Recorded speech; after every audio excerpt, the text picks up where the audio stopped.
When the Romans were here, this river would have been the main thoroughfare, but scratch beneath the surface and you find a story which shocks our modern sensibilities and reveals a darker side to Roman society.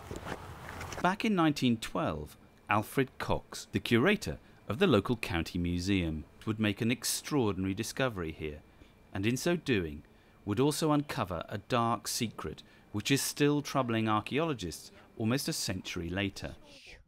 Under the soil in this field, Cox would discover the foundations of a large Roman villa which he would call Euden. The artifacts from the 1912 excavations fill over 300 boxes. Over the past year, Jill has been taking home the Hambleden boxes to try and re-evaluate Cox's 1912 finds with the eye and techniques of the 21st century archaeologist.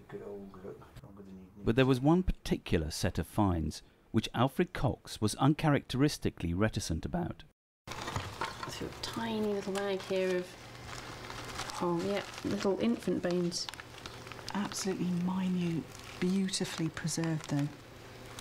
The bone is incredibly well preserved, and you've got some little pieces of skull there, which is, I mean, it's almost eggshell-like, isn't it? It's incredibly thin, but brilliantly preserved. For more than a century, the infant bones were thought to have been lost, until last year, Jill and Brett discovered them, packed away in old cigar and gun cartridge boxes. How many infants were there buried at Euden? Well, that was the key thing. We've got 97. I mean, it's an astounding number for the one villa.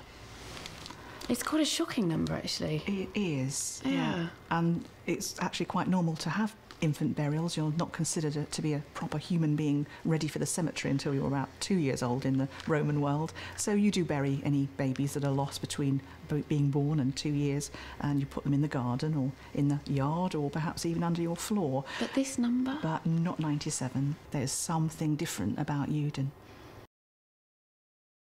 Do you know, it seems like there's something quite disturbing going on here. The Roman army just happened to coincidentally be just over the hill.